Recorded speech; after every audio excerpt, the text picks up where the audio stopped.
Seja bem-vindo ao canal do Sem Perfil. Nós tivemos ontem aquele julgamento show, né, ao estilo soviético, lá em Brasília, e um amigo me perguntou durante a noite o que eu via de errado. Eu relacionei para ele, ele até falou: poxa, faz um vídeo aí para mim sobre o assunto.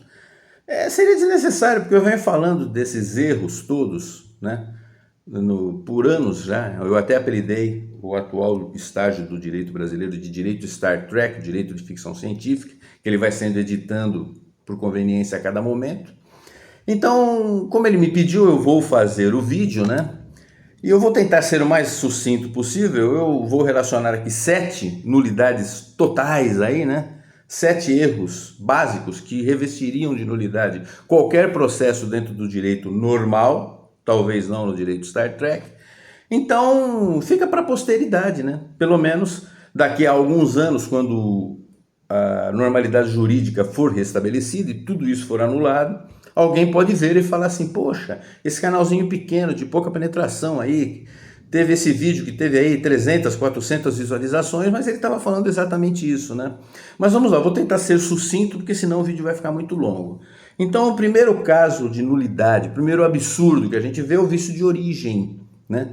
Todo mundo sabe que esse inquérito e todos os demais processos apuratórios tiveram início lá naquele caso do inquérito do fim do mundo, apelido dado pelo ministro Melo, enquanto ainda ministro do STF, que ele falou: isso aí vai destruir a instituição, e realmente destruiu, ele estava certo, porque foi a censura à revista Cruzoé da matéria Amigo do Amigo, que diziam que era uma fake news, que estava sendo feita para atacar o judiciário. Hoje nós sabemos que não, que era verdade, né? Que realmente Marcelo Odebrecht tinha dito em colaboração que o ministro Toffoli, que na época era o presidente do tribunal, era o tal amigo do meu pai da planilha da Odebrecht, né? Então, ali naquele momento, o ministro Toffoli, que mesmo que nós considerássemos que era uma fake news, então ele era vítima, ele não poderia agir, teria que simplesmente mandar que a primeira instância apurasse, mas não, ele simplesmente avocou com base no item do regimento interno que permite que juiz do Supremo faça inquéritos em algumas situações, mas independente disso, o inquérito tem que ter objeto definido e não ser uma coisa eterna que vai caindo tudo que você quiser lá dentro. E foi o que aconteceu e está acontecendo até agora, né? Pois é. Então ele não fez a distribuição adequada, ele nomeou o ministro Moraes e isso fere de morte o processo, porque afinal de contas não foi observado o juiz natural. O processo do Lula foi cancelado porque disseram que o juiz natural não era aquele lá. Aqui também não é o juiz natural do caso. Da mesma maneira que cancelaram todos os processos do Lula por esse conceito, deveriam cancelar todos esses pelo mesmo conceito. Não era o juiz natural. Aliás, o Randolph Rodrigues, o senador, né, ele denunciou isso várias vezes na época, pedindo inclusive impeachment dos 2 ministros, o que determinou a abertura do inquérito e o que assumiu o inquérito, dizendo que eles estavam atuando contra a democracia. O Randolph estava certo, né? E aí agora está a prova. Pena que agora o cara de pau mudou de ideia, né? Pois é. A coisa piorou, mas ele mudou de comportamento. Fazer o quê? Então, essa desculpa que foi dada no tribunal quando isso foi apontado, de que a distribuição cabe ao STF, não. A distribuição é prevista em lei, não foi feita da maneira correta. Nulidade total, né? Nulo, tudo nulo de pleno direito por vício de origem, e a gente vem apontando isso desde sempre. O ministro Marco Aurélio Melo disse isso desde sempre e ele estava certo, né? Randolph também. Bom, outra coisa, o item 2 aqui, o cerceamento do direito de defesa.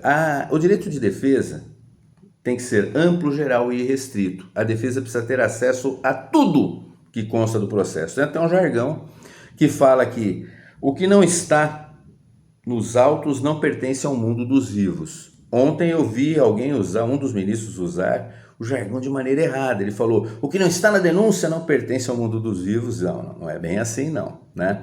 Por que eu estou dizendo isso? Porque houve um truque retórico. No momento em que alguns defensores apontaram o cerceamento do direito de defesa por não terem acesso à totalidade dos atos, foi dado o truque, foi feito o truque retórico, né? O ministro Fux falou: não, mas o ministro Moraes deu ciência de todas as provas usadas na denúncia.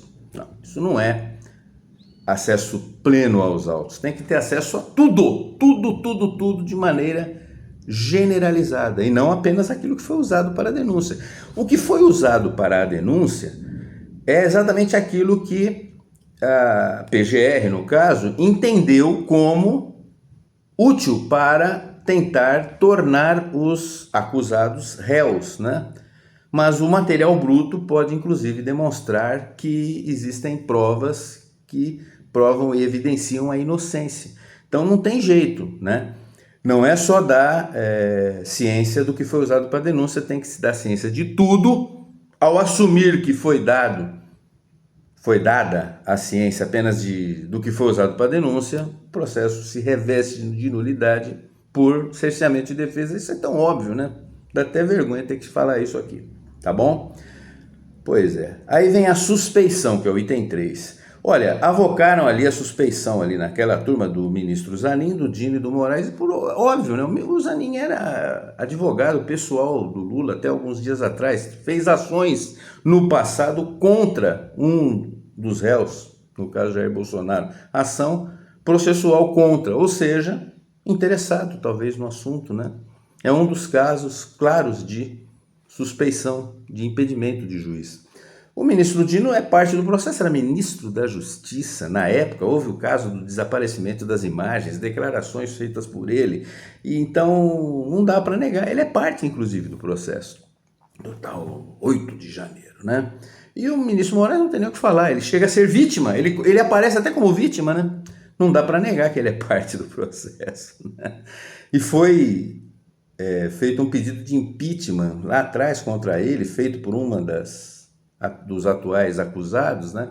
Então, agora, o que é mais engraçado é que quando avocaram a suspeição, quando a defesa avocou a suspensão desses 3, foi feita uma votação para decidir se eles eram ou não suspeitos, se eles poderiam continuar ou não no processo. E aí, o mais engraçado, eles votaram na própria decisão. Como assim? Poxa, se você é chamado pela defesa de suspeito, se a defesa avocou a suspeição, o mínimo que essas pessoas deveriam fazer é se abster de votar na hora. Não tem cabimento. Como eles votaram sobre a própria suspeição, isso reveste ainda mais todo o processo de nulidade, né? Ficam mais suspeitos ainda, né? Se é que daria. Então é um negócio absurdo. Agora vamos lembrar que o STF anulou a Lava Jato. Todos os réus se tornaram inocentes, né? Todos os condenados se tornaram inocentes pelo fato de que um juiz conversava com um promotor público, né? Num grupo de Telegram. Poxa, olha só. Isso o tornava suspeito, apesar de que isso aparecia em mensagens obtidas de maneira ilegal e provas ilegais nem poderiam ser utilizadas na justiça, mas foram. Outra coisa absurda, né? Mas o fato é que, então, se entendeu que o juiz conversar num grupo de Telegram com um promotor eiva o processo de suspeição, recentemente o Paulo Gonet, que é o promotor aí do caso, foi num jantar, num convescote, onde a imprensa noticiou amplamente, que trataram inclusive do assunto, com desdém aqui, do caso, né? Então não tem cabimento, né? Um jantar é algo muito mais pessoal, muito mais íntimo do que uma conversa no Telegram, né?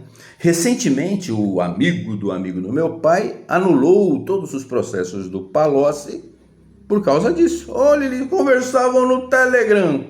E como é que faz? Então, o ministro decidiu que o juiz era suspeito porque conversava no Telegram com o promotor. E o caso aqui que o ministro Alexandre faz as funções de investigador, participa da acusação ativamente, faz a acusação.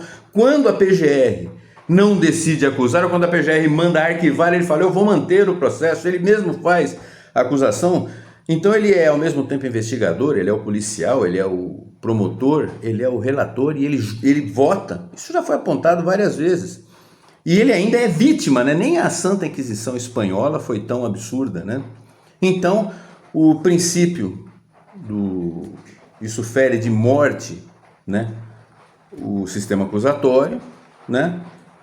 Como não entender que eles são realmente suspeitos, né? Principalmente o relator, que chega a ser vítima no mesmo caso. É um negócio totalmente absurdo, né? Tudo nulo de pleno direito por mais essa razão. Bom, falaram ontem da pesca probatória ou do Fishing Expedition. Foi falado no momento lá, foram investigar um cartão de vacina, determinaram prisões cautelares, que já eram absurdas, afinal de contas. Você já viu alguém ser preso no final de uma apuração porque adulterou um cartão de vacina? Mesmo que você prove, né? Aí depois abandona-se aquela investigação. Esquece disso, nós achamos coisa mais importante. É o que caracteriza Fishing Expedition, que é ilegal, é proibido por lei, né? A tal da pesca probatória, né? Então, quando alguém falou, olha, para investigar um cartão de vacinas, apreenderam materiais e iniciaram outras investigações que não estavam no escopo da investigação inicial, sim, porque a lei diz que o inquérito tem que ter objeto definido. Você não pode sair buscando qualquer coisa, aprendendo material para ver se acha alguma coisa, e foi o que visivelmente aconteceu. Aí, para se defender dessa acusação, o ministro Moraes falou, se ao investigar o cartão de vacinas eu encontro coisas graves, o que eu vou fazer? Eu vou fingir que não vi? É assim que diz a lei. Vai ter que fingir que não viu, porque a lei assim determina. Senão a prova que foi obtida de maneira ilegal, e foi o que aconteceu, eiva o processo de nulidade, porque é uma prova ilegal e envenena o processo. Teoria da árvore dos frutos envenenados, acatada pelo direito brasileiro, né? Fazer o quê? Então a resposta é essa, né? Fazer o quê? Sim, ele tinha que ficar quieto, porque não dá para fazer, e ficou caracterizada ali a pesca probatória, como a gente tem dito desde sempre, né? Bom, vamos ao item 5. A denúncia foi baseada na colaboração do Mauro Cid apenas, né? Uma colaboração que já teria que ter sido anulada, principalmente quando apareceu aquele áudio que foi noticiado, acho que pela Veja, em que aparece o Mauro Cid dizendo, eu tive que falar o que eles queriam, eles já tinham uma história pronta e eles não querem saber a verdade. Foi o que ele disse, né? Todo mundo ouviu. Então ele ficou sendo pressionado até o momento em que ele disse aquilo que queriam, e aí virou a colaboração utilizada agora para esse processo, né? Então isso já deveria anular também todo o processo. E o mais engraçado é, a gente vem apontando isso, que a lei não permite que o juiz participe da negociação para a colaboração premiada. Não permite, está escrito lá abertamente que o juiz não pode participar, né? Mas o juiz estava lá, né? O ministro Alexandre de Moraes, na sua polifuncionalidade, ele estava lá, inclusive, pressionando. Se você não falar a verdade é aquilo que ele quer que seja falado, né? Todo mundo sabia disso. Eu vou reabrir o processo contra a sua filha, você vai ser preso, eu vou abrir o processo contra a sua filha, para o seu pai, a sua esposa, o negócio da venda das joias. A ameaça eivaria também o processo de nulidade, pois não pode se obter colaboração premiada através de ameaça, também está escrito na lei. E ali aconteceu, e o mais engraçado, a ameaça era ilegal, né? Já que o TCU declarou que as joias eram mesmo do ex-presidente e a reabertura do processo era sobre o assunto, eram coisas, estava ameaçando de processos por algo que era legal, né? Olha que absurdo, né? Fica maior ainda o absurdo. Mas só a presença dele ali no ato invalidaria tudo. Então, cadê o ministro Gilmar Mendes para dar entrevista, falar assim, como ele falou, poxa, as pessoas ficavam presas até delatar, não foi o que aconteceu aí com o Mauro Cid? Não foi o que tentaram fazer com o Felipe Martins, né? Ele até falou, é o pau de arara do século XXI, deixou de ser, ministro Gilmar Mendes. Deveriam chamar o ministro Gilmar Mendes como testemunha para ele. Falaram, não foi usado o pau de arara do século XXI? Eles anularam as delações da Lava Jato por essa razão, por que não anulam essa pela mesma razão, né? Então tá, mas só a presença do juiz ali no ato já invalidaria todo o processo e eivaria tudo de nulidade, né? Pois é, mais uma razão. A sexta razão, sexto absurdo, o foro é incorreto. O STF não pode julgar um monte de gente que anda julgando, né? são pessoas que não têm foro por prerrogativa de função. Inclusive, uma das coisas que o Jair Bolsonaro falou é que mudaram o entendimento de que eles não deveriam julgar ex-presidentes tal, para a partir de agora somos nós mesmos que mudaram o entendimento de maneira casuística, e todo mundo viu isso.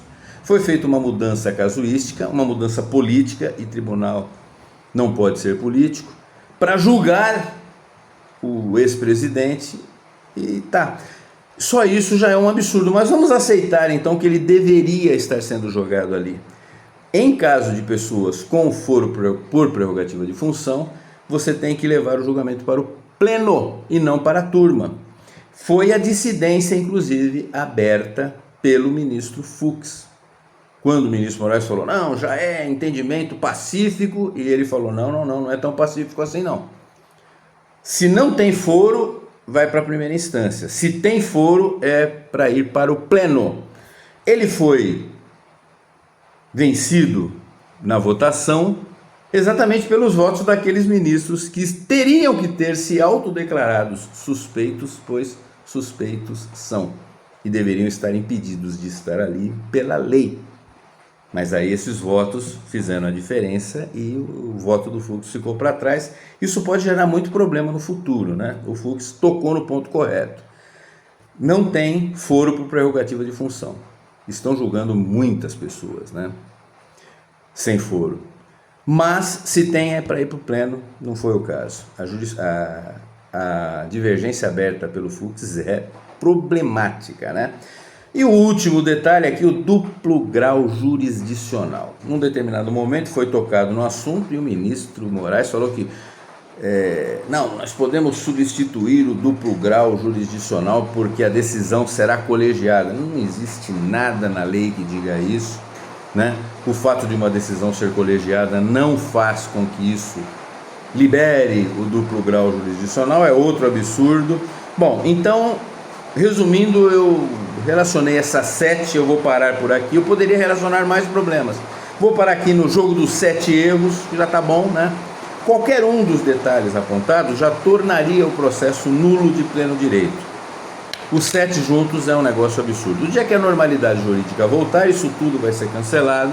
Porém, eu não sei quanto tempo isso vai demorar. Pelo menos fica o registro histórico aí de que eu falei isso, mesmo que seja para um grupo pequeno de 300, 400 pessoas apenas, tá bom? Então isso daí, aguardando o Uber Black por falar apenas a minha opinião e a realidade dentro daquilo que eu já estudei de direito. Espero que o uso da camisa vermelha me dê alguma vantagem, né? Mas é isso daí. Então que fique para a prosperidade, né? O processo todo ali é nulo de pleno direito. Um dia isso vai ter que ser considerado, porque é óbvio. E eu só citei a parte do direito que é óbvia até para leigos, né? Se for falar com juristas mesmo, daria para falar mais uma mesma quantidade de itens errados aí que tornariam todo o processo nulo, que é realmente tudo nulo de pleno direito, como até o Randolph Rodrigues sabia até algum tempo atrás, tá bom? É isso daí, pessoal. Aguardem os próximos conteúdos do canal Sem Perfil.